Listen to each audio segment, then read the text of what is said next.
Selamat pagi, perkenalkan nama saya Leo Michel dengan NIM 5243230041, program studi Teknik Elektro, mata kuliah Signal Processing kelas B angkatan 2024. Di sini saya akan menjelaskan modul pertama dalam mata kuliah Signal Processing, yaitu tentang sinyal kontinu dan sinyal diskrit. Agar mempersingkat video, saya sudah menyalin semua codingan dari modul ke dalam MATLAB. Di sini pada pemrograman yang pertama, dari baris 1 hingga baris ketiga ini hanya sebagai catatan saja. Lalu pada baris keempat, uh, ini membuat vektor waktu dari 0 sampai 50. Intervalnya yaitu 0,1, artinya sampling tiap 0,1 detik. Lalu pada baris kelima, uh, XP minus 0,1 pangkat T ini sebagai fungsi eksponensial turunan. Lalu sin 2/3 T ini sebagai fungsi sinus.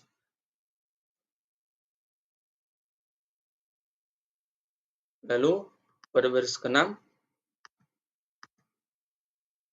aksis 0,50 minus 1,1. Ini maksudnya sumbu X dari 0 sampai 50. Sumbu Y dari minus 1 sampai 1. Lalu pada baris ke-7 plot, ini menggambarkan grafik garis dipakai untuk sinyal kontinu. Grid on menampilkan garis bentuk grid, dan terakhir Y label dan X label ini memberi label sumbu. Kita coba untuk menjalankan.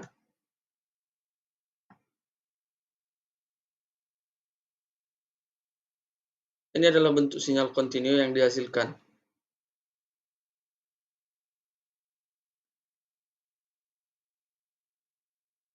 Sinyal kontinu adalah sinyal yang didefinisikan untuk setiap nilai waktu T dalam suatu interval. Artinya pada setiap nilai waktu, maka sekecil apapun perubahan waktunya, sinyal memiliki nilai. Lalu kita lanjut pada pemrograman yang kedua, yaitu sinyal diskrit.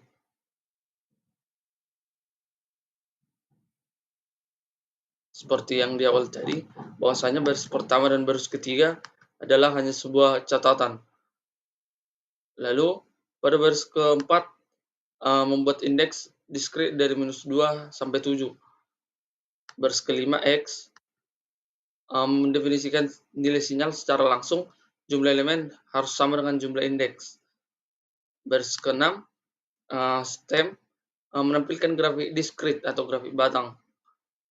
Lalu pada baris ke-7 dan ke-8 ini memberikan label indeks dan label nilai sinyal. Saya coba menjalankan.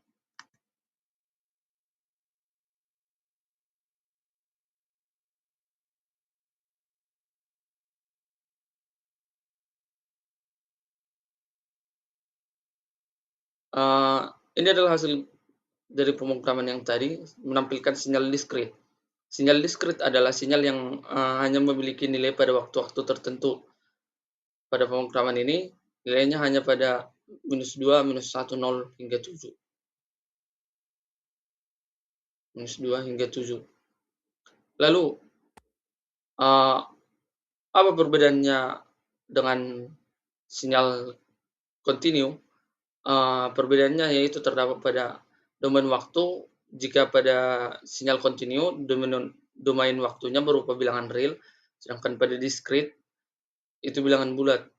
Lalu digambar dengan plot, sedangkan diskrit digambar dengan stem. Lalu sinyal kontinu umumnya berbentuk analog, sedangkan diskrit itu berbentuk digital. Lalu pada sinyal kontinu bisa memiliki nilai di setiap titik waktu, sedangkan sinyal diskrit hanya di titik tertentu. Kita lanjut pada pemrograman ketiga.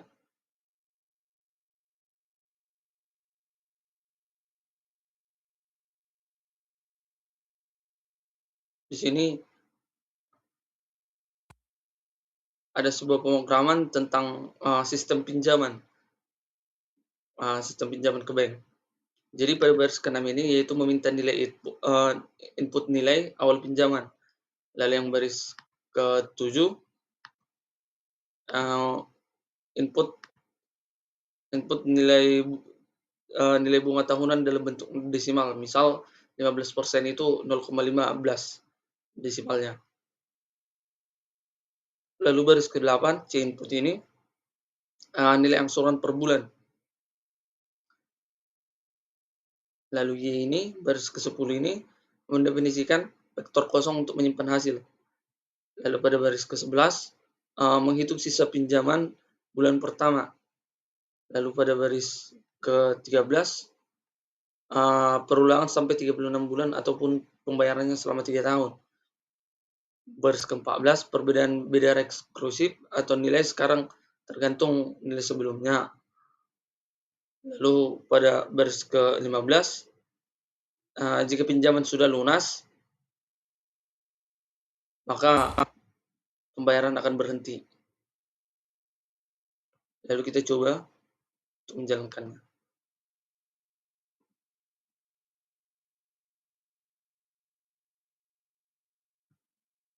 Kita coba pinjam 6.000.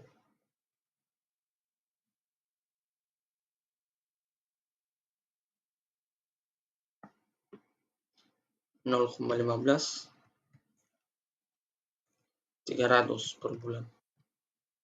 Lalu inilah yang dihasilkan yang akan dibayar tiap bulannya.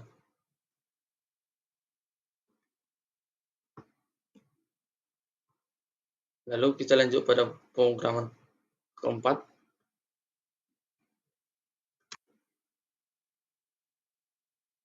Pemrograman keempat ini tentang pencerminan sinyal.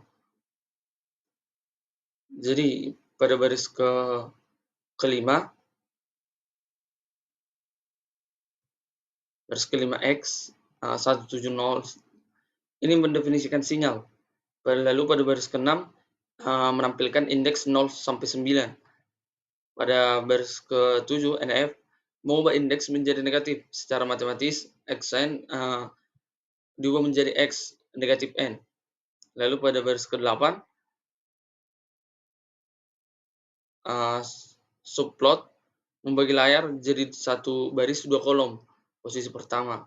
Lalu baris ke terakhir subplot ini menampilkan sinyal asli dengan garis lebih tebal. Nah, pada subplot ini menampilkan sinyal hasil pencerminan. Lalu pada terakhir titel memberi judul grafik kedua. Lalu kita coba untuk menjalankan.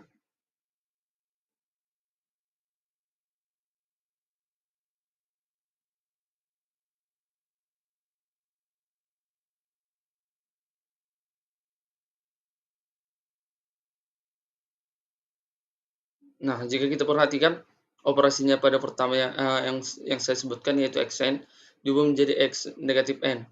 Yang berubah adalah indeksnya, bukan amplitudonya. Jika sinyal awal berada di 0, 1, 2, hingga 9, setelah difolding maka akan merubah menjadi 0 hingga ke minus 9. Ini adalah pencerminan sinyal. Lalu kita lanjut ke pemrograman terakhir. Pemrograman terakhir ini tentang pergeseran sinyal. Jadi pada baris ke-6 ini adalah sinyal awal yang akan dibentuk. Pada baris ke-7 ini adalah indeks awal. Pada baris ke-8 menambahkan 5 nol di depan, artinya x2 dan sama dengan x1 dikali n dikurang 5.